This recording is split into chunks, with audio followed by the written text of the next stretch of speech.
NSE, Nuestra Señora del Encuentro con Dios, presenta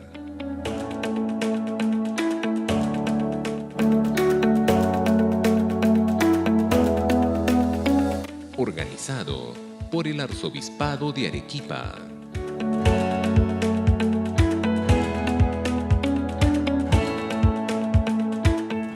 Presidir esta mesa en nombre de nuestro arzobispo, Monseñor Javier del Río Alba, que, como le decía a los sacerdotes el día de ayer en la inauguración del curso, con mucha ilusión ha preparado este curso, pero por motivos de salud no puede estar presente este día. Rezamos por él para que pronto esté ya recuperado y siga acompañándonos. Me acompaña en la mesa el padre César Huerta Ramírez.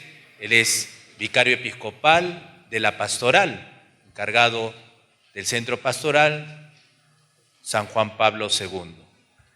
Tengo el grato honor de presentar al padre Gustavo Irrazábal. Él ha venido desde lejos, desde la Argentina, para acompañarnos esta semana.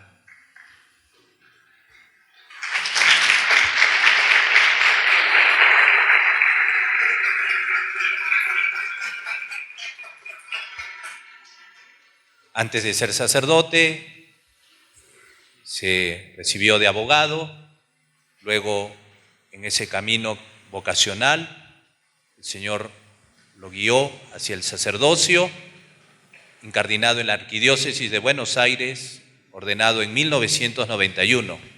Ha cursado estudios de licenciatura y doctorado en Teología Moral en la Pontificia Universidad Gregoriana de Roma. Actualmente es profesor de Teología Moral en la Facultad de Teología de la Universidad Católica de Argentina, en los cursos de Moral Fundamental y Moral Social. Es miembro de la revista Criterio y del Consejo Consultivo del Instituto Acton Argentina. Entre sus trabajos se cuentan Doctrina Social de la Iglesia, El Camino de la Comunión, Ética de la Sexualidad, Iglesia y Democracia, Debates Éticos, El Evangelio Social, un tesoro olvidado, Introducción a la Economía Moral y diversos artículos científicos publicados en revistas nacionales e internacionales.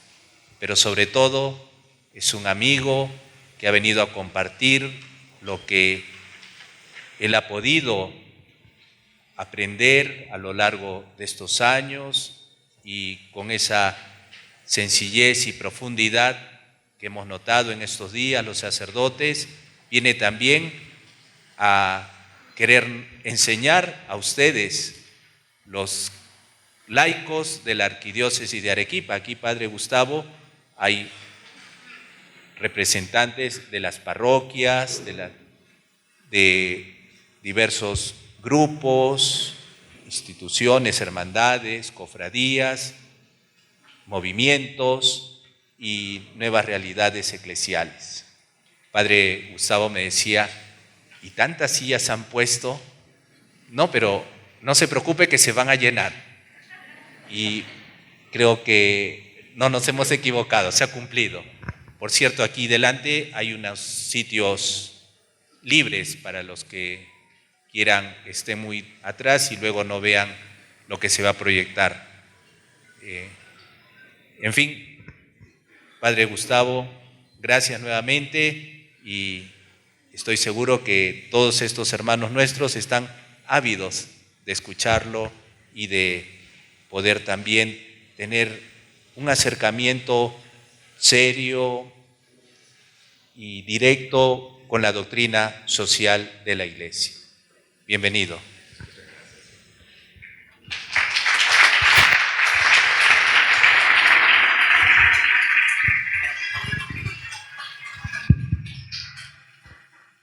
Bueno, para mí es un honor poder compartir estos días de reflexión con ustedes. lo del tema de las sillas se debe a que no estoy acostumbrado a hablar ante tanta gente, porque cuando en la parroquia organizamos algún encuentro para hablar de un tema, como puede ser doctrina social, consideramos que es un éxito tener 20 personas, ¿no es cierto? Acá hay 10 veces más que eso. Y en la facultad tengo cursos que pueden tener 30 alumnos. O sea, evidentemente, por eso le pedí al padre Bernardo que en algún momento saque alguna foto, no se ofendan, porque después lo cuento en Buenos Aires y no me cree nadie. Tengo que llevar fotos, de lo linda que es Arequipa y de que viene gente, que en algún lugar encuentro mucha gente, ¿no? Ahora, eso mismo es un desafío para ustedes porque vienen diferentes realidades eclesiales con diferentes experiencias, diferente tipo de formación. Es muy difícil, me resultó muy difícil preparar algo pensando en quiénes iban a ser las personas que participarían del encuentro, ¿no? Pero por eso les pido y les insisto que no tengan miedo, que no tengan vergüenza en preguntar o en compartir un pensamiento o incluso en plantear alguna dificultad. No tengan vergüenza en hacerlo, porque este es un encuentro para reflexionar juntos, no es una clase. Esto no es una clase que se imparte, por ejemplo, en una facultad. Esto es un encuentro de reflexión comunitaria. Y por eso cada uno de ustedes siéntase con derecho a preguntar, a intervenir, a participar. Y a mí me dan la tranquilidad de que me están acompañando en lo que yo digo, que no me dejan hablando como un loco, digamos. Y al mismo tiempo sus intervenciones a mí me orientan para saber hacia dónde tengo que ir apuntando, qué cosas tengo que explicitar un poquito más, qué cosas puedo no desarrollar demasiado porque ya veo que están claras.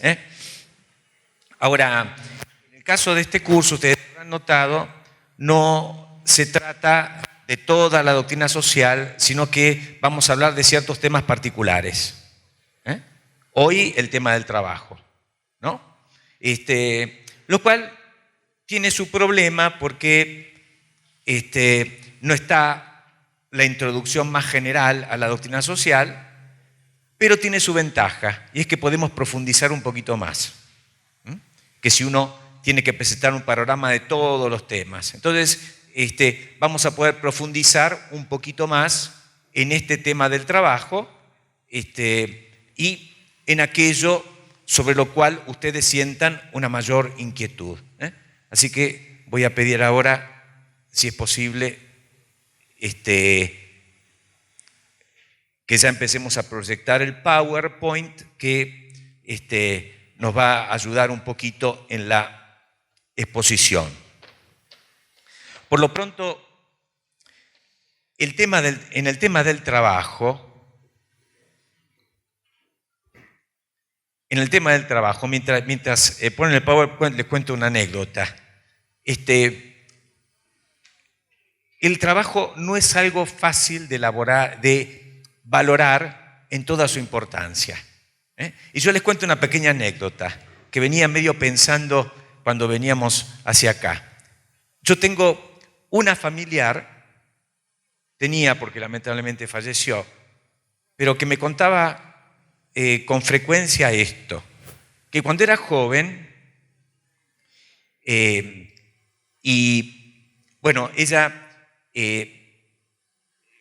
toda mi familia, ¿no es cierto? Si uno se remonta a generaciones anteriores, se encuentra con trabajadores manuales. Yo tuve que buscar para pasaporte, tuve que buscar mis antepasados y me encontré con que en las partidas decía fulanito Irrazábal, zapatero, por ejemplo. O sea que algunas generaciones atrás, mi familia era de trabajadores manuales. En el caso de esta persona, había hecho estudios universitarios. Siendo mujer, en su época, eso ya era una cosa no tan frecuente como es ahora.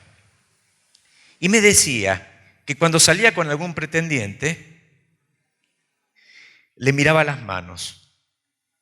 ¿Por qué? ¿Por qué les parece?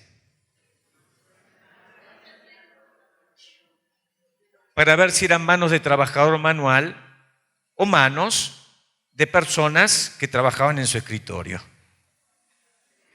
¿Y por qué este pensamiento me vino a la mente ahora? Porque ustedes ven que hasta tiempos muy recientes, incluso se podría decir que todavía hoy,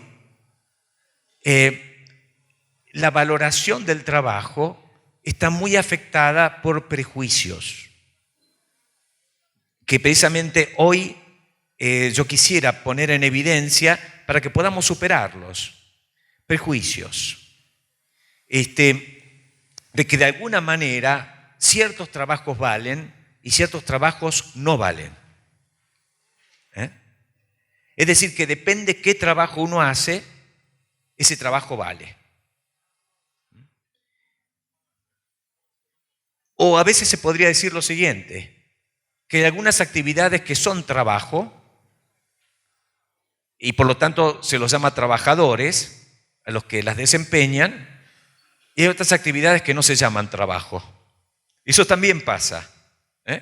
Y hoy tenemos que ver por qué. Esta persona miraba y se veía que las manos eran manos ásperas, manos callosas, ya era un candidato menos. Tenemos que pensar por qué hasta tiempos recientes e incluso hoy ciertos prejuicios sobre el trabajo se mantienen. Ustedes no sé si reconocen este cuadro. Es Trabajo en el campo. El cuadro se llama El Angelus, de un pintor francés que se llama Millet. El Angelus. Porque, ¿qué se ve en el fondo? La torre de la iglesia. ¿Y por qué estos trabajadores, evidentemente el esposo y la esposa, dejan sus instrumentos de trabajo para orar? Están rezando el Ángelus de la tarde. Y uno dice, ¿qué importancia tiene esto? Bueno, este pintor lo que quiso expresar es la dignidad única del trabajo humano, más allá de qué tipo de trabajo uno haga. El trabajo más humilde que uno podía pensar, ¿no es cierto? Labrar la tierra, tenía una dignidad única, porque era un ámbito de encuentro con Dios. Y podemos decir muchas más cosas, que las vamos a ir diciendo, pero en el trabajo humano hay un misterio, que es el misterio de nuestra dignidad como personas y como imagen de Dios. Nuestra imagen de Dios se manifiesta, entre otras cosas, a través de nuestro trabajo, de nuestra actividad para transformar el mundo, aún las actividades más humildes. Todo esto quiso decir Millet en este cuadro que ustedes ven que transmite un sentido de paz, ¿no es cierto?, y de presencia de Dios en medio de la actividad que uno puede pensar más física, más humilde, que puede ser el duro trabajo de labrar la tierra. ¿Por qué les hago esta introducción? Porque el trabajo es una vocación que Dios nos ha dado. Esto es muy importante. El trabajo no es solamente que no nos queda otro remedio porque tenemos que ganarnos la vida, sino que es una vocación que Dios nos dio. Cuando Dios le dijo al primer hombre que domine la tierra, en el sentido no de que la domine como un tirano, sino de que la humanice, ¿no es cierto? De que la transforme conforme al proyecto de Dios. Bueno, le dio al hombre, al ser humano, a cada uno de nosotros, la vocación de transformar el mundo. Transformar el mundo, aún en el trabajo más humilde. El trabajo más humilde puede ser un modo de transformar el mundo. Hay un filósofo actual importante que contaba esta anécdota. Es alguien que se hizo muy conocido y muy escuchado en internet. Y contaba esta anécdota, que una vez fue a un restaurante y se le acercó un mozo y le dijo: le tengo que dar las gracias porque me salvó la vida. ¿Por qué? Porque dice: yo cuando entré al restaurante, yo entré para lavar los platos y estaba amargado y frustrado todo el día porque me parecía que era una cosa indigna. Y trataba mal a mis compañeros y me desempeñaba mal y no rendía porque sentía ese trabajo como una esclavitud. Pero usted me enseñó que uno puede hacer las cosas más humildes poniendo en ello lo mejor de sí y hacer las cosas lo mejor que uno pueda. Y eso me llevó a tratar de cumplir ese oficio humilde con la mayor responsabilidad. Y eso me llevó a que progresivamente fuera asumiendo posiciones de mayor responsabilidad. Creo que en ese momento ya era maître del restaurante. Es decir, ya tenía un cargo de responsabilidad en el restaurante. ¿No es cierto? Lo cual es una pequeña muestra de que no hay trabajo demasiado humilde cuando uno en ese trabajo pone el corazón. Porque aún en el trabajo más humilde, el hombre está realizando su vocación. La vocación que Dios le encomendó, y por eso acá está la palabra originaria. Yo tengo que trabajar no porque alguien desde arriba me manda que trabaje, sino porque yo nazco con esa vocación. Yo me realizo como ser humano trabajando. Así despliego todas mis potencialidades, todos los talentos que Dios puso en mí. ¿Cómo los descubro? Trabajando. Segundo, algo que no podemos nunca valorar demasiado, que es que Jesús era un trabajador. En esa época, el trabajo manual era algo indigno de una persona noble, ¿no es cierto? Hasta tiempos no tan lejanos, un aristócrata no se podía permitir trabajar, porque trabajar era indigno. Tener un negocio era indigno de una persona noble. El trabajo no era algo que se consideraba que dignificaba. Al contrario, era una cosa humillante, degradante para los esclavos, para los siervos. Y Jesús era un hombre de trabajo. Y no solo eso, sino que si nosotros vamos recordando, por ejemplo, el mundo de las parábolas y de las enseñanzas de Jesús, Jesús permanentemente enseña a través de imágenes que tienen que ver con el mundo del trabajo. ¿No es cierto? Desde el ama de casa que está amasando y pone la levadura, hasta el siervo que trabaja la tierra, el sembrador que siembra. ¿No es cierto? El administrador que administra. Todo tipo de trabajo entra en la enseñanza de Jesús como imagen de realidades trascendentes. Jesús no solo es un trabajador, es alguien que tiene la mentalidad del trabajador y que valora el mundo del trabajo. ¿No es cierto? Entonces, entiende lo que significa cuando a un servidor el patrón le da un dinero para que lo trabaje. ¿Se acuerdan de eso? Y lo que significa si uno traiciona la confianza del patrón escondiendo el dinero y no haciéndolo producir.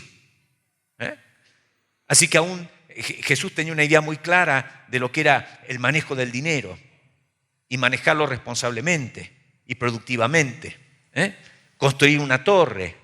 Eso nos habla de la dignidad del trabajo. Acá lee es la encíclica que Juan Pablo II escribe sobre la dignidad del trabajo.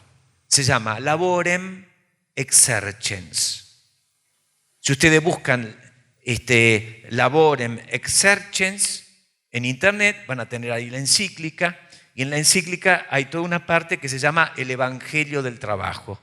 Es muy lindo para leer y para meditar, para compartir, porque uno se da cuenta hasta qué punto la valoración del trabajo es una novedad del Evangelio. Y ustedes saben que esto ha tenido una enorme influencia en la historia, porque a partir de ahí, por ejemplo, no se vio el trabajo como algo que embrutece. Por ejemplo, entre los griegos, entre los romanos, estaba la idea de que el trabajo manual, el trabajo humilde, embrutecía y que por lo tanto los señores debían dedicarse al ocio.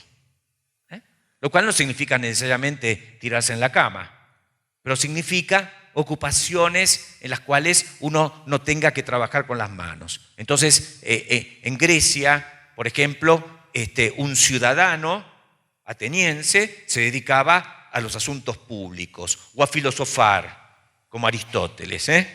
En Roma, los señores vivían del trabajo de los siervos en el campo, pero no se mezclaban con el trabajo. A partir del Evangelio, el trabajo manual deja de ser indigno. Tal es así que hay unos religiosos que hacen de la combinación de trabajo y oración su modo de vida. ¿Quiénes eran? Los benedictinos. Los benedictinos. Y en general, no solo los benedictinos, los religiosos en general, cuando surgieron, ¿no es cierto?, cuando surgió la vida religiosa, el trabajo y la contemplación se combinaban como dos maneras de dar gloria a Dios. Entonces eso, ora et labora, se convirtió en una regla de vida que va mucho más allá del ámbito de los benedictinos, ¿no es cierto? Es algo que para nosotros mismos tiene sentido. Ora et labora. ¿Qué significa? No estés todo el día trabajando, toda la vida trabajando sin descanso y olvidándote de Dios. Hay que orar. Pero no creas que vas a honrar más a Dios por pasarte todo el tiempo orando. Hay que trabajar. Entonces, armonizar las dos cosas, cada uno según su estilo de vida, ¿no?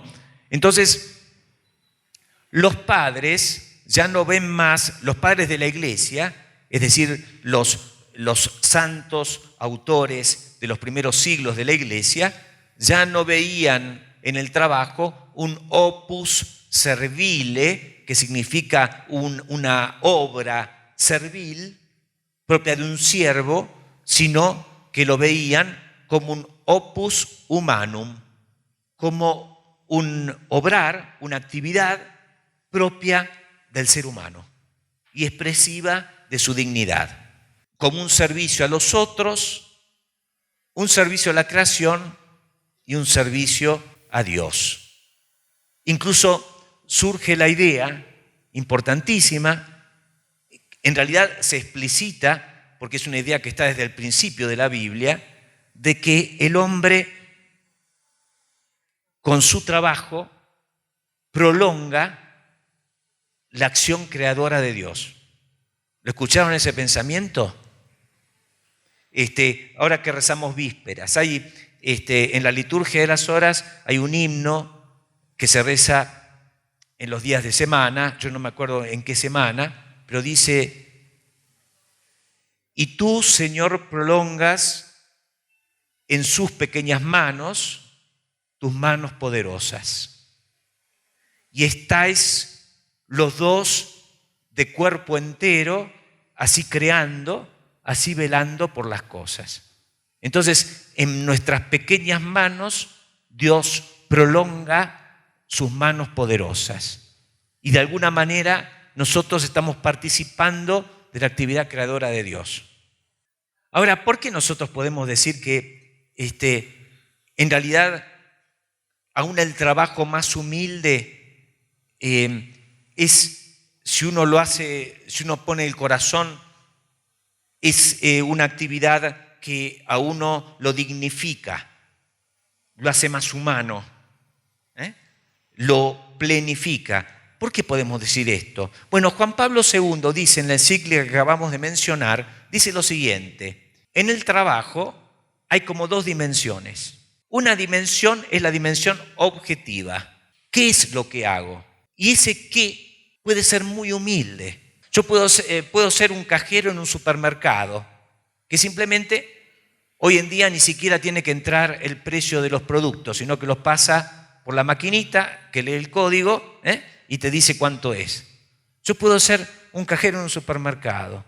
Yo puedo ser una persona que trabaja en una estación de servicio poniendo nafta a los coches. Yo puedo ser el señor que limpia las veredas. Eso es el tema objetivo. ¿Qué es lo que hago? Bueno, eso objetivo puede ser muy humilde. Y sin embargo, el valor personal del trabajo viene de su dimensión subjetiva, que es el aspecto más importante. ¿Y cuál es ese aspecto? Que ese trabajo lo hace una persona y que esa persona en ese trabajo empeña su responsabilidad y sus capacidades y su talento. En el trabajo más humilde uno puede poner una responsabilidad y un talento y una actitud enteramente personal. Y uno se da cuenta cuando alguien no hace el trabajo maquinalmente, sino que lo hace, por ejemplo, cuando uno va a un bar y lo atiende un mozo, una camarera, que lo hacen poniéndole ganas, poniendo corazón. ¿No es cierto? Qué lindo que es ser bien atendido. ¿No es cierto? Porque uno dice, bueno, me atienden bien porque viven de lo que los clientes pagamos. Bueno, sí, por supuesto.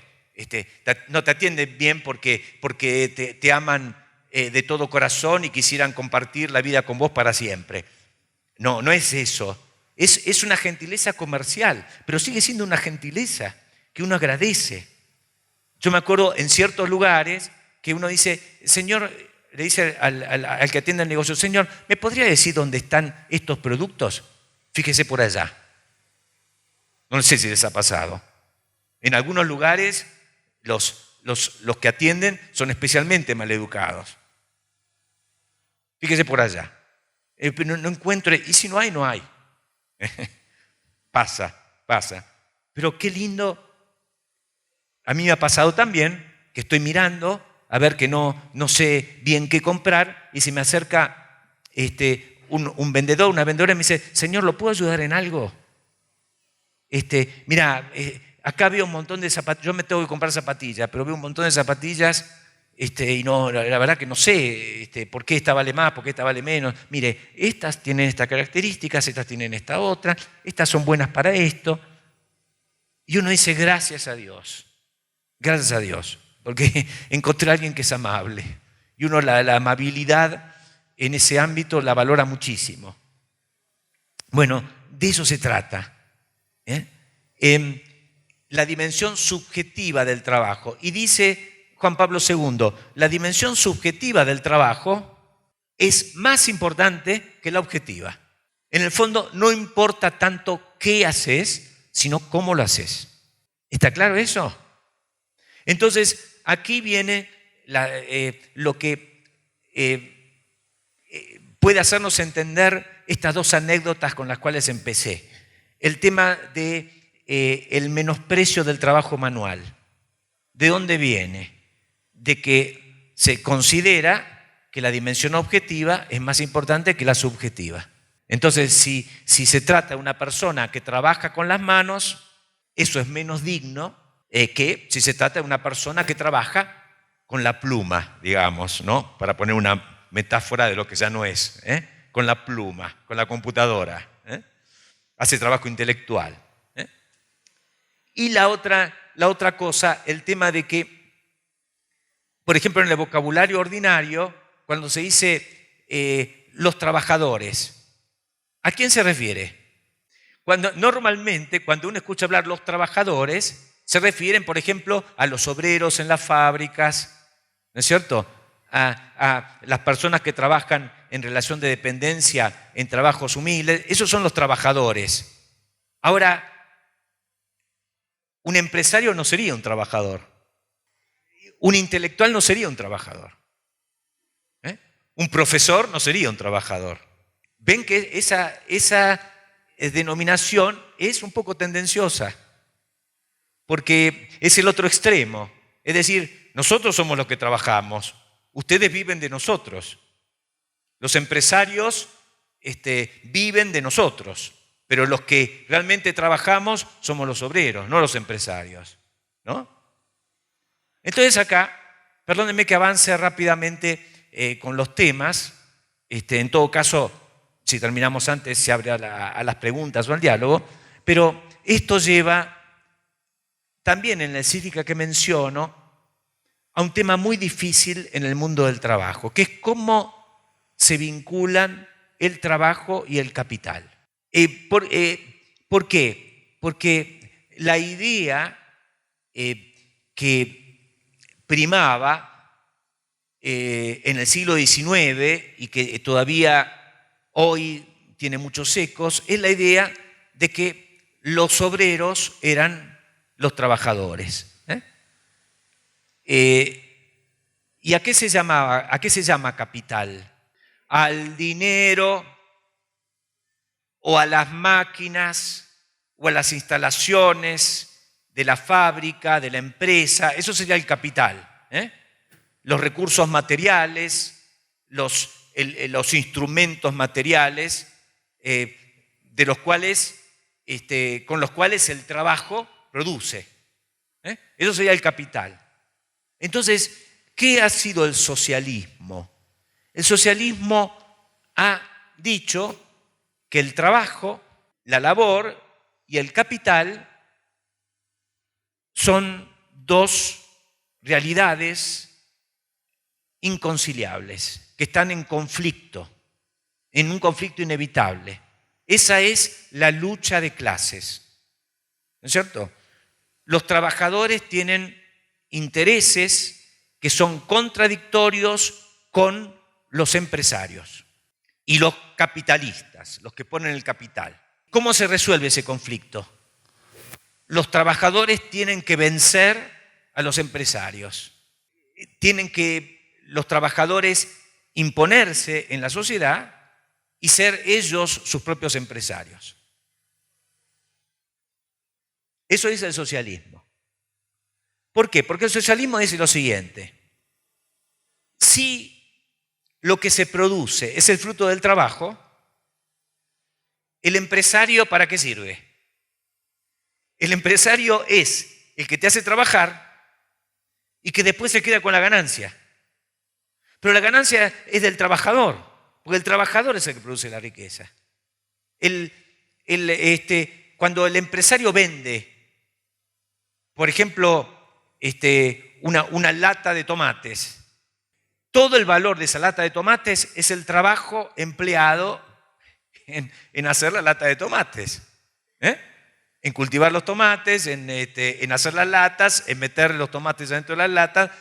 Ese es el valor del producto. Ahora, el empresario lo vende y al obrero le paga un salario que está por debajo del valor, del precio del producto, y se queda con el resto. Eso es ¿cómo se llamaba eso? En el marxismo, en el socialismo. Se llamaba, ¿cómo?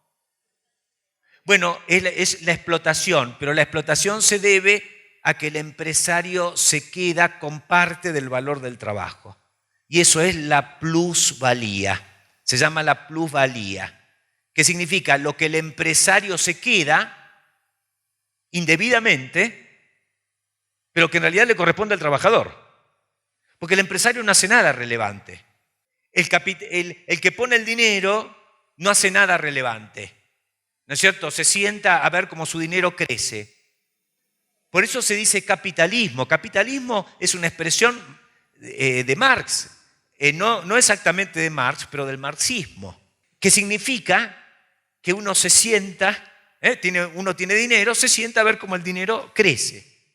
No sé si acá, sobre todo las personas que tienen mi edad o más, si alguna vez leyeron caricaturas del Pato Donald.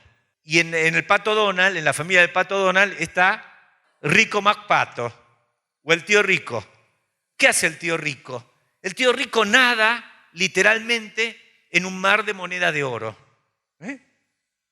Yo no sé si acá incluí, no, acá no, lamentablemente, pero mañana les voy a traer, porque tengo en diapositivas, ¿no?, algunas viñetas de Rico McPato. Esa es la idea del capitalista, ¿no es cierto? O también del empresario. Acá les voy a poner algunos dibujos sobre, ustedes pongan, si quieren divertirse un poco, pongan en internet, pongan empresario, imágenes. Y ahí tienen para divertirse un rato.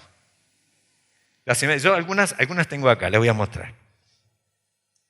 Ahora, ¿qué dice el Papa Juan Pablo II en Laborem Exercens? Dice que la cosa es muy diferente, que el capital y el trabajo se necesitan mutuamente. Porque si no hubiera capital, ¿con qué trabaja el obrero?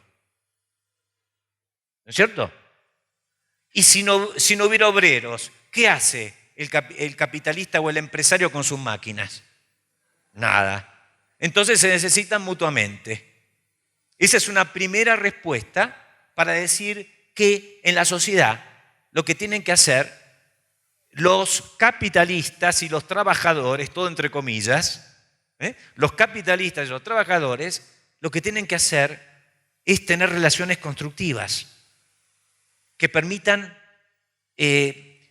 una armonía, una convivencia, una colaboración recíproca, porque solamente así progresa una sociedad, no peleándose a muerte, a ver quién gana. Entonces, esa es, Juan Pablo II dice, sí, históricamente el capital y el trabajo se han peleado y hay muchas tensiones, pero ¿dónde está la salida? Dice desde el punto de vista estructural, que es lo que acabamos de decir, capital y trabajo se necesitan, la salida es colaborar. Eso es doctrina social de la Iglesia.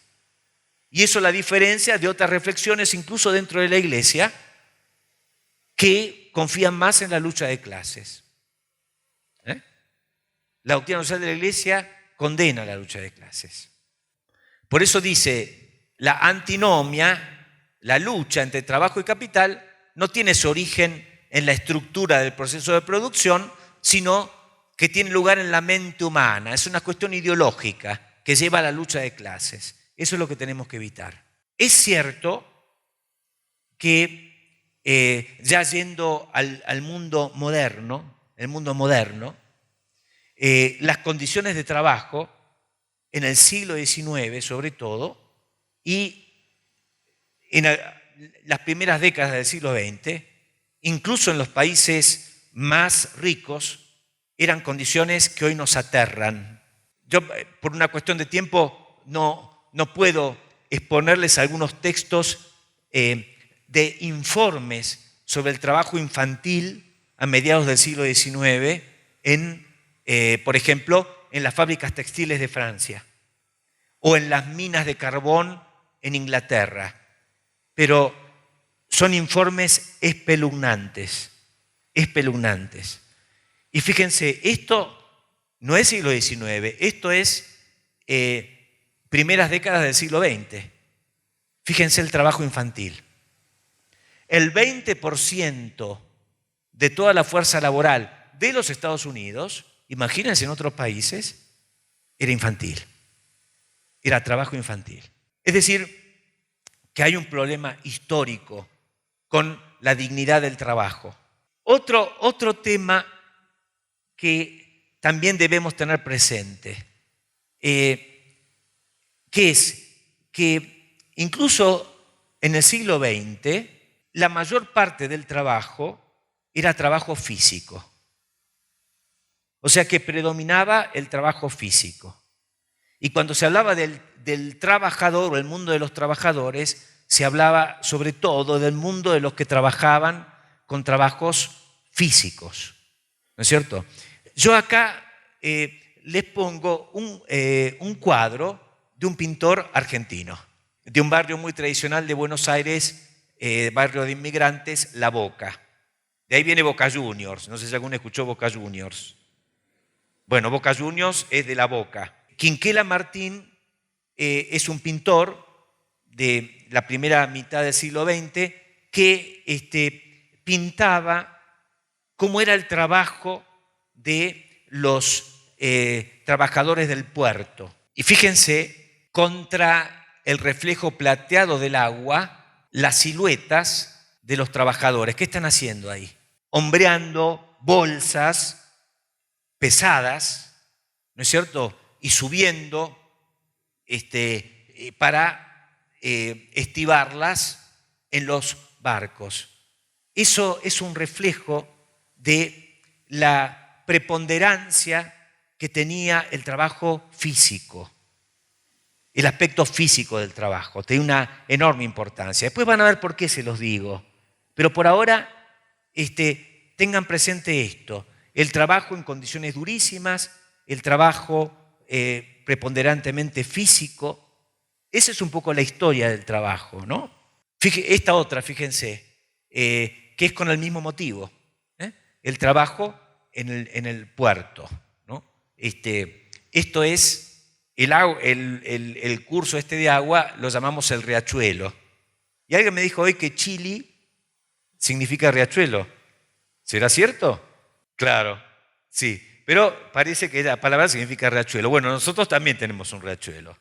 No se crean que son los únicos. Tenemos un riachuelo, que es este. Pero era, por un lado, era la dignidad del trabajo que quería expresar y al mismo tiempo la compasión por el sacrificio del trabajo físico. La mayoría de la gente estaba, empleada en este tipo de trabajo. Y a todo esto se agrega un problema que se hace muy agudo en la década del 30. ¿Alguno recuerda qué pasó en 1929? La Gran Depresión, la crisis financiera internacional que llevó a la Gran Depresión, que también golpeó en nuestros países latinoamericanos, ¿no es cierto? Entonces apareció un fenómeno muy doloroso en la Gran Depresión, que es el fenómeno de la falta de trabajo. Este es también un pintor argentino, Antonio Berni, que pintó el mundo del trabajo con mucha pasión. Fíjense las expresiones, la desesperación, esas miradas torvas, ¿no es cierto?, de la gente, estos ceños fruncidos, de la gente que está pidiendo pan y trabajo. Ese es otro de los rasgos del mundo del trabajo, que especialmente, problemático, la desocupación. Este es otro cuadro de Antonio Berni sobre el mismo tema. Fíjense, esta persona, ¿vieron que tiene, qué es esto? La corbata. Esta persona está vestida de una manera humilde, pero seguramente aspirando a algún puesto como empleado, supónganse. Y sin embargo, duerme o se queda dormido, como casi todos los demás, porque no tiene trabajo. La desesperación de no tener trabajo, ¿no es cierto? De pasarse meses y meses y meses, quizás años, sin conseguir trabajo. Fíjense esta persona que ya parece un trabajador más humilde, dormidos. Pero acá ven una mujer, un niño o una niña en los brazos. Está despierta y seguramente pensando en lo oscuro que es el futuro. ¿Cómo va a criar a este chico? ¿No es cierto? Uno ve personas que están como aplastadas por la situación. Eso también es algo que forma parte del drama del mundo del trabajo y que uno tiene que tener muy presentes. Y este es otro aspecto más del trabajo. Sobre todo el trabajo todavía hasta mediados del siglo XX, podemos decir, y un poquito más, que es el trabajo impersonal, el trabajo repetitivo, el trabajo donde parece que no hay lugar para la creatividad, donde todos parecen ser como engranajes de un mecanismo. ¿Lo ven? Este es otro de los problemas del trabajo, que es, aún quienes tienen trabajo se ven expuestos al peligro de la despersonalización, como ustedes ven en estos lugares, ¿no? Donde se trabaja en cadena o se trabaja de modos completamente repetitivos. Y en el mundo socialista, que defendía la dignidad del trabajo y los derechos de los trabajadores, en el mundo socialista la cosa era todavía peor. Los trabajadores convertidos en engranajes de un mecanismo. Por lo menos en el mundo occidental comienza a haber legislación laboral que pone límites al trabajo infantil, que pone límites a las horas de trabajo, que impone ciertas obligaciones sobre las condiciones de trabajo, pero en el mundo socialista eso no existe. Lo cual es una cosa que uno le tiene que recordar a todos los nostálgicos del socialismo. En el mundo socialista no existen los derechos del trabajador. Esto es la situación del trabajador en el mundo socialista. Los socialistas decían que en el mundo capitalista el trabajador estaba alienado. Le sacaban parte de su trabajo, lo despersonalizaban, ¿no es cierto?, a través del trabajo. Bueno, en el mundo socialista el trabajador estaba todavía más alienado porque no tenía derechos. ¿Y por qué les digo todo esto? Porque el concepto del trabajo que hoy tenemos que tener es un concepto que tiene que superar la idea del trabajo puramente físico, el trabajo puramente repetitivo. No es el valor del trabajo hoy se manifiesta a través de una actividad donde la dimensión subjetiva del trabajo empieza a ser más decisiva e importante que la objetiva. Les repito, la dimensión subjetiva empieza a ser más importante que la objetiva. ¿Por qué? Porque se está descubriendo que esa dimensión subjetiva es la decisiva. Entonces hoy, por ejemplo, cuando se emplea una persona, no solamente se está pensando en qué sabe hacer, sino, por ejemplo, se está valorando especialmente si es una persona que sabe trabajar en equipo, si tiene iniciativa, si tiene creatividad,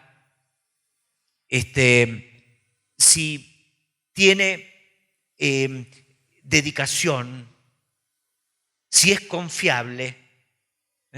Hoy en día, los empleadores valoran cada vez más esas capacidades que antes no se valoraban, porque al que hombreaba bolsas en el puerto, lo que se fijaba el empleador es que fuera fuerte, nada más. En una producción en serie, lo que se valoraba es simplemente que la persona se quedara sentada apretando tuercas. Mientras pasa la cinta, uno aprieta la tuerca. Pero lo que hoy, cuando uno va a buscar trabajo, va a ver que se valora tanto o más que las capacidades o los títulos que uno pueda poner en su currículum, se valora esas facultades que son de orden subjetivo. Eso es lo que se llama hoy el capital humano. El capital humano reside en los conocimientos de los trabajadores, en su disponibilidad para establecer relaciones, en su creatividad, en su iniciativa, ese es el carácter emprendedor de sí mismos, en su capacidad de afrontar las situaciones nuevas, de trabajar juntos en equipo, de perseguir objetivos comunes. Hoy en día las empresas valoran estas capacidades y cualidades más todavía que simplemente los títulos académicos o los títulos técnicos o lo que uno objetivamente sabe hacer. Todo esto lleva a un cambio de perspectiva en la relación entre trabajo y capital. Se puede afirmar que a diferencia de lo que sucedía en la antigua organización del trabajo, donde el sujeto acababa por equipararse al objeto, a la máquina, en esas fotos que mostré, las personas son casi máquinas. En esa época no había los robots que hay ahora, entonces ponían personas a hacer trabajo de robot. Pero hoy en día, dice, se valora mucho más esa dimensión subjetiva del trabajo, ¿no es cierto? Entonces, esto es lo primero. Es cierto que el trabajo ha pasado por fases en que el trabajo era físico, repetitivo, alienante, pero hoy en día es cada vez menos así. Y los empresarios saben, existe este factor del capital humano y esto es lo que más buscan, porque saben que el éxito de la empresa reside ahí. ¿Están de acuerdo con esto? Porque uno me puede decir, bueno, pero ¿a dónde nos querés llevar con todo esto? ¿A dónde tenemos que llegar? Tenemos que llegar a que como cristianos, esto tenemos que tenerlo en cuenta para nuestro trabajo y tenemos que tenerlo en cuenta para la educación en el trabajo. Que es incluso algo que tiene que estar inspirado en nuestra fe, en la conciencia de la vocación que Dios nos dio. Entonces, nosotros, como personas de fe, tenemos que ser capaces de poner en el trabajo esa dimensión más personal, creativa, de iniciativa, de libertad. Y también, como lo hace Juan Pablo II, tenemos que hacer lo posible porque en el mundo del trabajo existan condiciones que permitan a las personas desplegar esas capacidades. Por lo tanto, esto hay que decirlo también a los empresarios, que el modo de organizar el trabajo tiene que ser un modo que dé lugar a que se desarrolle el capital humano. Por ejemplo, dar lugar a la iniciativa. Cuando los obreros tienen ideas, escucharlos. Hay una, me contaron, yo no he sido testigo directo, pero por ejemplo en Toyota, en Japón, hay buzones donde se invita a los trabajadores a poner ideas, sus ideas sobre cómo mejorar el trabajo, sobre cómo hacerlo más productivo, ¿no es cierto? Es decir, hay un interés por escuchar a los trabajadores y ver cómo se puede hacer el trabajo más agradable, más productivo, más humano, porque el éxito de la empresa se juega mucho en eso. Así que fíjense todos los horizontes que se abren en la doctrina social cuando uno entiende qué debe llegar a ser el trabajo. ¿Qué debe llegar a ser el trabajo? Este es el tema que vimos recién de cómo debe ser la relación entre trabajo y capital. una relación colaborativa que permita que el trabajo muestre cada vez más su dimensión humana y que el trabajo esté organizado de una manera que haga posible esto. Ahora está el tema del salario, que es un tema clave, ¿no es cierto? La doctrina social de la Iglesia dice que el salario debe ser justo. Y acá tenemos un problema. Y se los digo de esta manera. Parece un problema desesperante, pero hay una salida. El problema es el siguiente. La Iglesia dice que el salario justo es un salario que debe servir, que debe ser suficiente ¿para qué? Muy bien, para que viva dignamente el trabajador y su familia. Eso es muy noble, ¿no es cierto? Es encomiable, pero hay un problemita. ¿Qué pasa si el trabajador produce por, digamos, 6 y lo que necesita para vivir dignamente él y su familia es 10? Acá tenemos el problema. Entonces, si no queremos repetir fórmulas en el vacío, tenemos que reconocer que aquí hay un problema, ¿no? Como esa famosa frase Houston, ¿tenemos un problema? No sé si alguno la escuchó, ¿no es cierto? Los que estaban en el Apolo no sé cuánto, que no sabían cómo volver a la Tierra. La primera frase en la cual empiezan a decir que están en problemas, Houston, tenemos un problema. Acá tenemos un problema. El trabajador produce por 6, pero necesitaría 10. Además, sigue teniendo hijos. Necesita cada vez más. Ahora, si el empresario recibe del trabajador un valor de 6 y está obligado a pagarle 10, ¿qué pasa con el empresario? Se funde. Se funde. ¿No es cierto? Entonces sería como pedir un imposible. Pero eso muchas veces quienes estudian la doctrina social o la exponen no prestan atención a este asunto. Ahora, los papas han sido tan ingenuos que nos han dejado simplemente con esta frase, que el salario justo es el salario que sirve para una vida digna del trabajador y su familia. Nos han dejado solamente con esto. Entonces, ¿esto lo podemos proponer seriamente a un empresario? Mira, el trabajador te va a rendir por 3, pero vos tenés que pagarle 6. ¿Por qué? Bueno, porque tiene 5 hijos. ¿Y qué culpa tengo yo de que tenga 5 hijos? Gracias a Dios, los papas son mucho menos ingenuos que eso. Pero acá viene, esto no es una propaganda, porque el libro está fuera de venta, pero yo escribí un libro que algunos conocidos se ofendieron, que decía la doctrina social, el evangelio olvidado, un tesoro olvidado. Y todo lo que dice la Iglesia sobre el salario justo, yo creo que es parte de ese tesoro olvidado.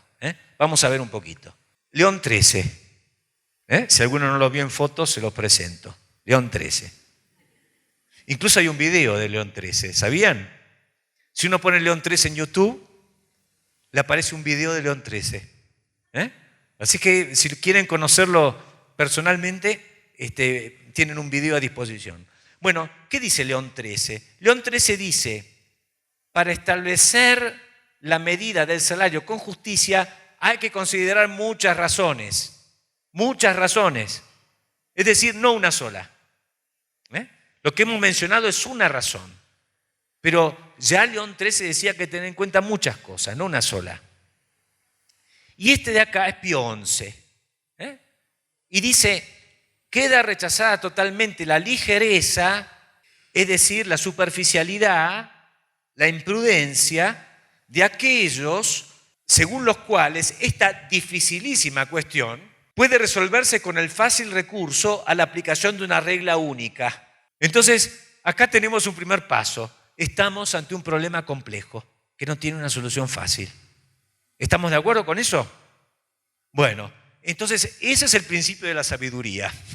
Es darse cuenta que es un problema que no tiene una solución fácil y que tiene varios criterios que hay que atender simultáneamente. Fíjense el primer criterio. Acá considerar muchas razones, ¿no es cierto? ¿Cuál es la primera? El sustento del obrero y su familia. Efectivamente, el salario justo debe servir para el sustento del obrero y su familia. Ahora, ¿pero cómo hacemos? ¿Cómo hacemos? Segundo, hay que tener en cuenta la situación de la empresa. Hay que tener en cuenta la situación de la empresa. Vos no le podés pedir al empresario que te pague más de lo que el empresario puede. Ahora uno dice, yo vengo acá para que me digas esa obviedad. Sí, porque muchas veces, como pasa en la Argentina, como acaba de pasar hace pocos días en Argentina, un ministro de Economía dice, ahora los empresarios tienen que pagarle a los obreros un bono por tal suma. Bueno, pero hay empresas que no, sobre todo las empresas pequeñas y medianas, muchas veces no pueden pagar ese bono. ¿Qué hacemos? Se van a la quiebra. Entonces a veces los gobiernos no tienen en cuenta la verdadera capacidad de los empresarios. A veces los sindicalistas no tienen en cuenta las posibilidades de los empresarios.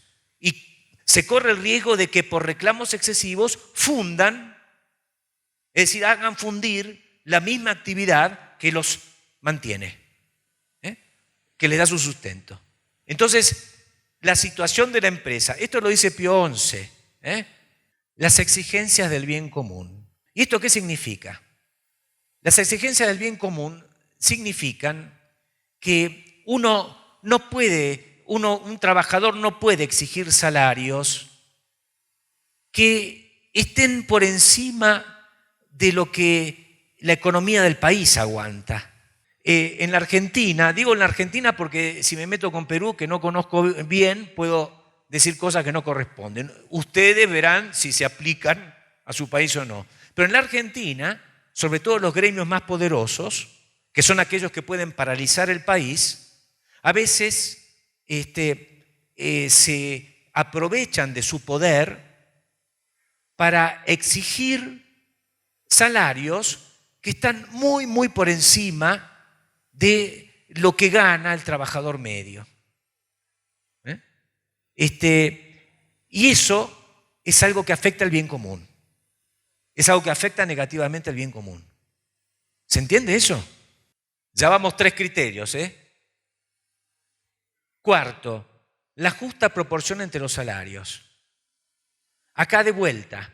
Por ejemplo, en la Argentina, perdonen que siempre me refiero a mi país, en la Argentina puede suceder que, por ejemplo, el personal de limpieza de un hospital gane casi tanto como un médico, o que un enfermero gane más que un profesional especializado. En la Argentina estamos teniendo el problema de que los médicos se están yendo a otros países porque no se les paga de un modo digno, conforme a la responsabilidad que asumen. Y sin embargo, otros gremios ganan muchísimo más. Por ejemplo, en la Argentina, si uno quiere realmente tener un futuro próspero, tiene que hacerse camionero. No tiene que hacerse cirujano. No tiene que ser un neurocirujano. No tiene que ser un ingeniero. Tiene que ser un camionero. Entonces, ahora, cuando un sindicato poderoso se aprovecha para exigir salarios desproporcionados respecto de los otros sindicatos, los perjudica.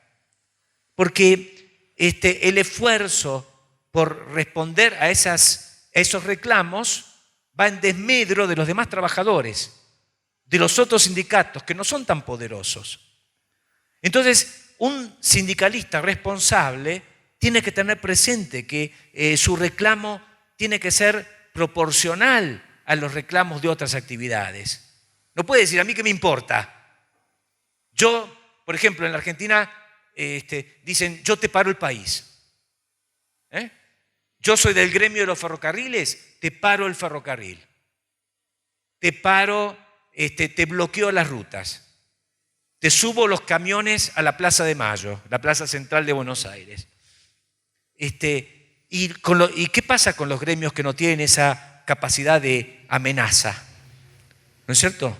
Quedan completamente postergados. Y el último criterio que hay que tener muy en cuenta, yo lo mencioné desde el principio, el salario tiene que tener relación con la productividad. Si el trabajador no produce, exigir que el empresario le pague un salario mayor es, en primer lugar, condenar al empresario, pero además no es favorecer al trabajador, porque eso termina provocando inflación, desvalorización de la moneda, y por lo tanto el empresario le está dando cada vez más papelitos. Papelitos. Porque puede subir el salario nominal. Por ejemplo, uno que gana 10, mañana gana 20, nominalmente. Pero si con esos 20 no puede comprar lo que antes podía comprar con 10, es más pobre. En mi país, con una inflación del 140, 150%, pasa eso. ¿No es cierto? El sindicalismo exige salarios, salarios, salarios. Que en parte, por supuesto, es tratar de ganarle la carrera a la inflación. Pero lo que está recibiendo cada vez más son papelitos. Salario nominal, no salario real. ¿Cuál es la única manera de incrementar el salario real? Producir más. La única, esto lo repito porque ahí ustedes habrán visto que yo ponía justicia social y racionalidad económica. Es decir, seamos racionales. La única manera de aumentar el salario real y que una persona realmente gane más y esté mejor y tenga más bienestar es mayor productividad. No pelearse por números y papelitos.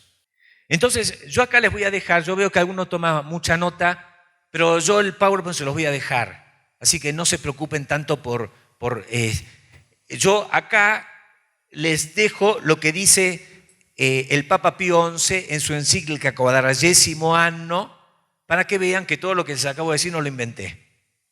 Ahora, yo les pregunto, perdonen esta pregunta, ¿ustedes habían escuchado esto?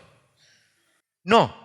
Si yo hago esta misma pregunta en la Facultad de Teología, por ejemplo, la de mi ciudad, me van a decir que no. De hecho, siempre me dicen que no, los estudiantes de teología. Si yo hago esta misma pregunta como lo he hecho en una licenciatura de Doctrina Social de la Iglesia, me van a decir que no. Es decir, este evangelio social, esta doctrina social, lamentablemente está olvidada. Entonces, para dejar la idea resumida, esto es lo que dice el Concilio Vaticano II en Gaudium et Spes. Dice, la remuneración del trabajo debe ser tal que permita al hombre y a su familia una vida digna en el plano material, social, cultural, espiritual, teniendo presente el puesto de trabajo, es decir, ¿qué es lo que uno hace? Si yo trabajo envasando gaseosas, no puedo pretender tener el mismo sueldo de un ingeniero que hace puentes. La productividad de cada uno, cuántos bienes o servicios la persona produce con su actividad, así como las condiciones de la empresa y el bien común, las condiciones del país. ¿Lo ven? Entonces esto lo dice el Concilio Vaticano II. No hay excusa para no saberlo, sobre todo los que se dedican a la enseñanza de este tema. Pero son temas que ustedes, perdonen que diga esto, pero a veces ni en los manuales lo van a encontrar. Y por eso muchas veces los empresarios piensan que la doctrina social de la Iglesia es una cosa inaplicable. Además les hago una pregunta, que esta pregunta muchas veces digamos, ni siquiera se la piensa. Si el trabajador necesita más salario para poder vivir una vida justa. ¿Por qué esa responsabilidad tiene que ser cargada exclusivamente por el empresario? Entonces, en todo caso, si la productividad del trabajador no es suficiente para el salario que necesita, bueno, que el empresario le pague por su productividad y que después el Estado organice algún mecanismo para completar el ingreso del trabajador. Pero no exigirle al empresario que se haga cargo. Porque eso es muy fácil, ¿no es cierto? Hacete cargo vos, con tu dinero. Yo te digo cuánto tenés que pagar y vos te haces cargo. Entonces la gratitud del trabajador, ¿hacia quién va? No, al empresario no, porque dice el empresario está obligado. La gratitud va al político. El político que dice aumentamos los salarios. Como un presidente argentino que dice vamos a aumentar todos los salarios. ¿A dónde va la gratitud? Hacia el político, no hacia el empresario, porque el empresario hace lo que tiene que hacer. Entonces, en todo caso, el salario justo es una responsabilidad compartida, no tiene que recaer solo sobre los hombros del empresario, aunque el empresario tiene una responsabilidad, ¿no es cierto? Bueno, acá les pongo un cuadrito donde está resumido y vamos a dedicar los últimos 15 minutos, 16 minutos, vamos a dedicarlos a decir unas palabritas sobre los empresarios. Esto acá es una fábrica del siglo XIX, creo que es Mercedes-Benz. Esto acá es producción de autos en el siglo XX. Este es del siglo XIX, esto es del siglo XX.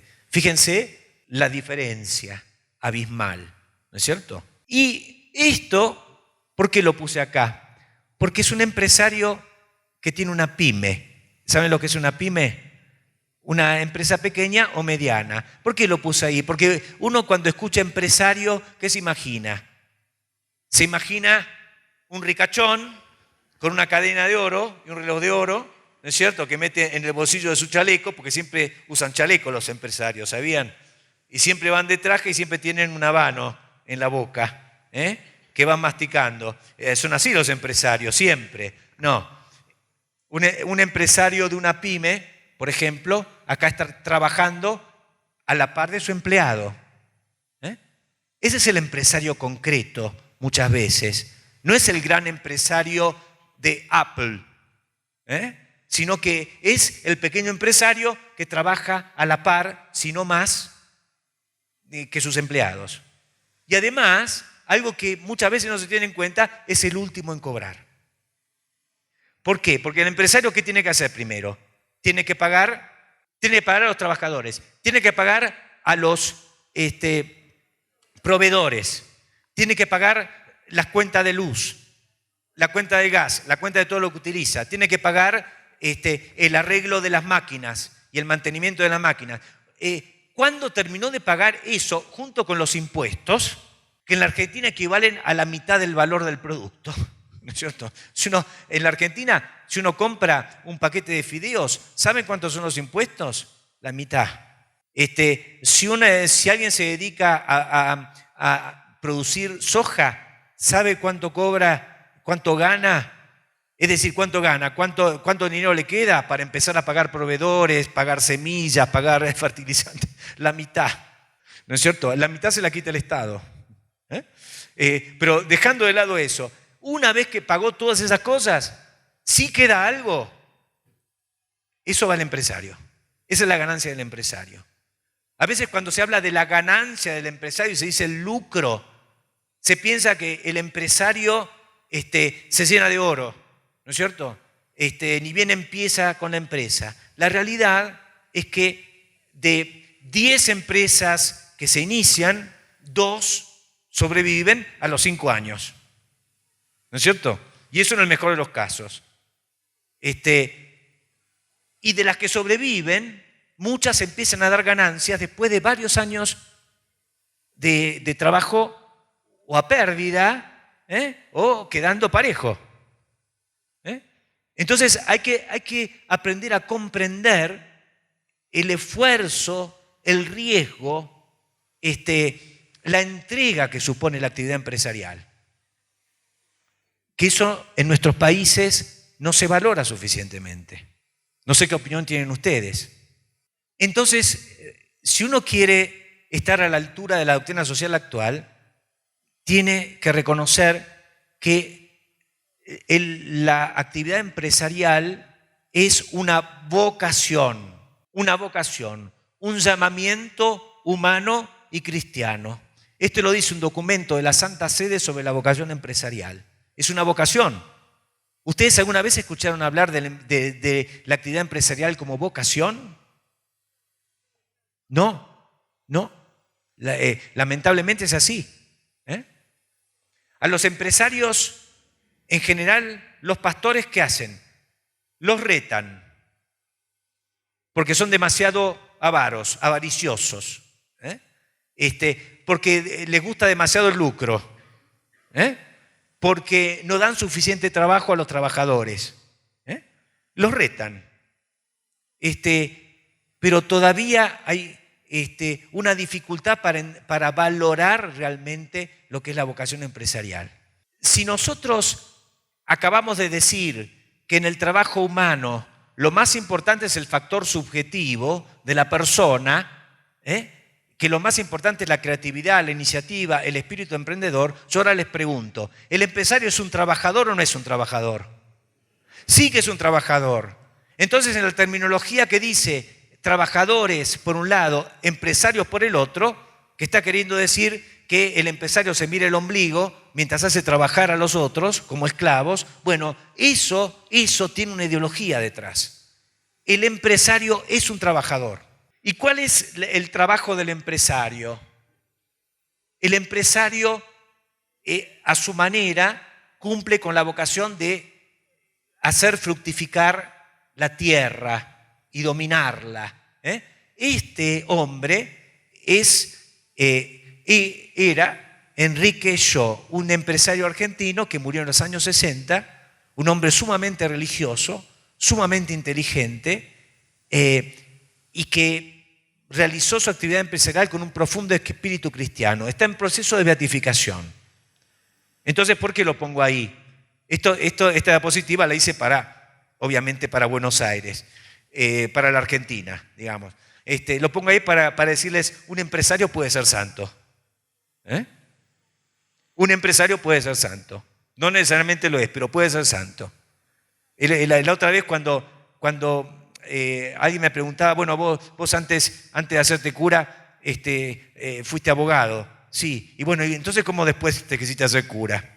Bueno, me convertí al cristianismo. Porque también hay un concepto de los abogados terrible, ¿no? Esto para que ustedes vayan viendo algo de lo que pueden encontrar en internet. Pongan empresario, se van a encontrar con esto. El señor que está almorzando personas. No con personas, sino almorzando las personas. Es esto otro. Yo esto lo saco de internet, No es una búsqueda así maliciosa.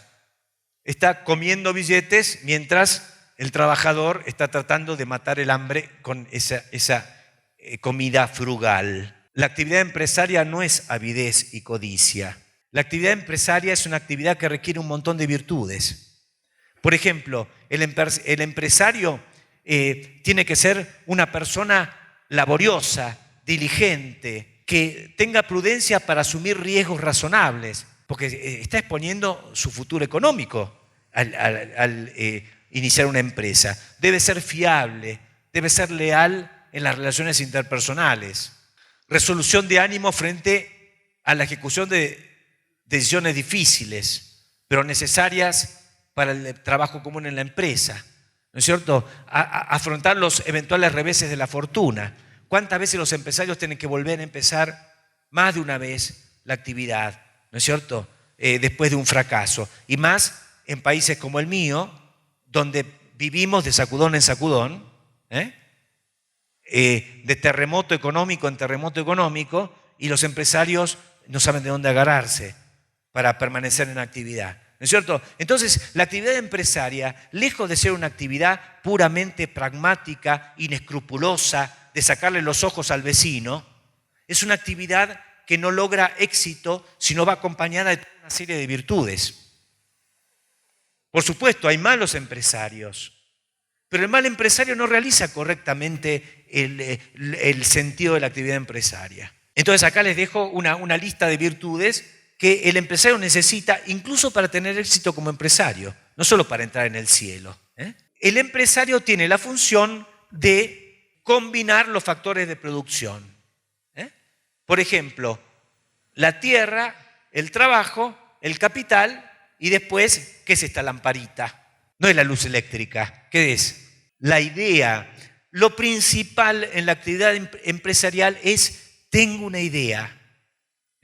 ¿Cuál es esa idea? De repente me doy cuenta que los consumidores están demandando algo.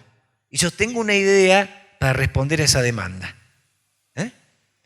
Por ejemplo, yo tengo una idea de que a la gente le gustaría que el teléfono no solo sirviera para hablar, sino que también sirviera para otras funciones.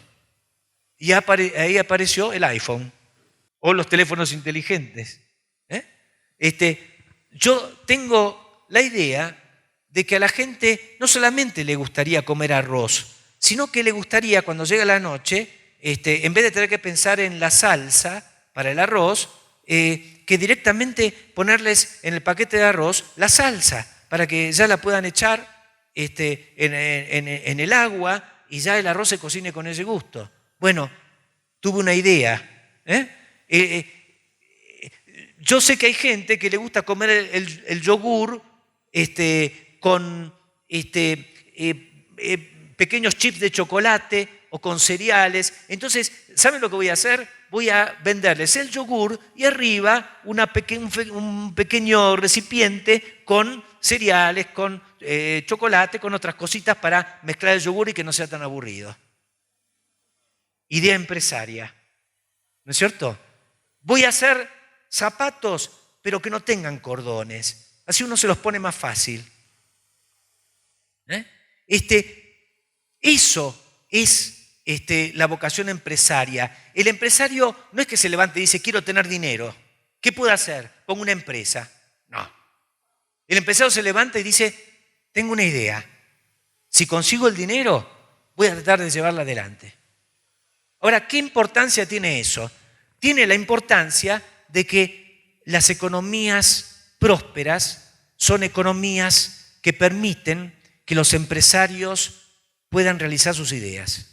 Es decir, por eso yo les decía, capitalismo no es el nombre adecuado para la economía de empresa, porque capitalismo suena a cosas y suena a personas que acumulan cosas, ¿no es cierto? Eso no es lo que nosotros valoramos, la acumulación, sino que el capitalismo debe ser sustituido, por ejemplo, por la expresión economía de empresa. Y hay una expresión que a mí me gusta particularmente, que es innovismo. ¿Qué significa? Que la economía crece con la innovación, con las nuevas ideas. ¿No es cierto? ¿Cuáles son los países que prosperan? Los que tienen nuevas ideas. Por ejemplo, ¿quiénes son los países que más patentes de invención obtienen en el mundo? China es muy importante. Estados Unidos, Corea del Sur. Que cuando yo era chico, Corea del Sur eran arrozales. Hoy el teléfono que tengo, el celular, es Samsung. ¿No es cierto? Y veo que hay Samsung que se pueden doblar. La idea empresaria. Israel. Ustedes saben que Israel es uno de los países, pese a ser tan pequeño, que tiene más patentes de invención. ¿Y cuáles son? Y los países prósperos son los que más dinero dedican a la investigación y a la invención. Y nuestros países van retrasados en la invención, ¿no es cierto? En la invención tecnológica y en la investigación para invertir y producir más. Eso tenemos que cultivar en nuestros países, ¿no es cierto? Innovación, nuevas ideas, abrirle el paso a los empresarios para que puedan desplegar sus capacidades, su iniciativa, su idea de cómo combinar los factores de producción para producir y producir cada vez más, porque eso es al servicio del consumidor, es al servicio de la gente. En cambio, los empresarios que se defienden de la competencia y que se hacen amigos del Estado para que los defienda de la competencia, no piensan en el consumidor. Entonces nos venden cosas cada vez peores y cada vez más caras y estamos obligados a comprarlas.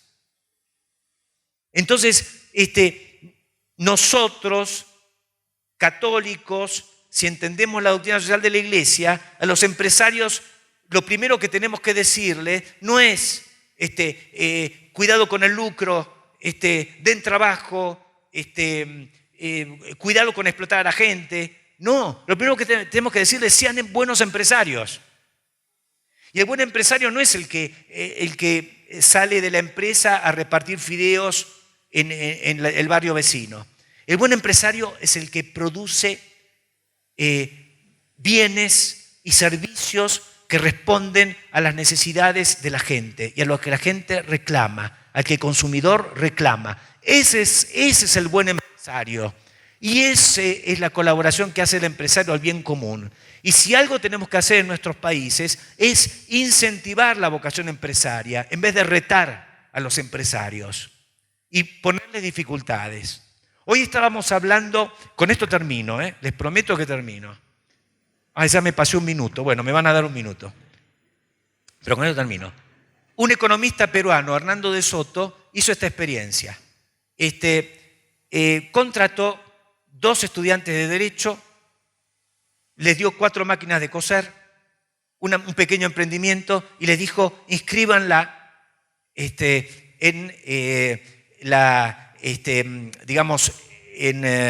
como una empresa que trabaja en blanco, ¿no? En la economía formal. ¿Saben cuánto tardaron en inscribirla? 1 año.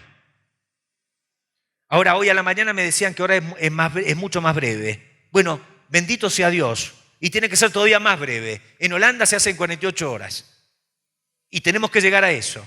Pero que uno, para inscribir una empresa, necesite 1 año entero, significa que el Estado está excluyendo a muchísima gente y a muchísimos potenciales empresarios de la economía formal.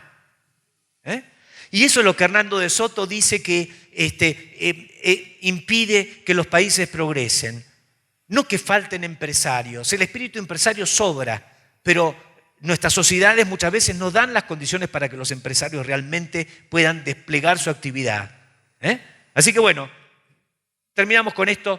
Llévense estos elementos para pensar en casa y yo quiero dejarles la idea de que la doctrina social de la Iglesia tiene una gran riqueza que todavía nosotros no hemos podido valorar adecuadamente. Así que bueno, gracias por la paciencia. Muchas gracias, Padre Gustavo. Gracias a todos por participar. Me olvidé de saludar al inicio a las religiosas que están también muy atentas aprendiendo sobre doctrina social.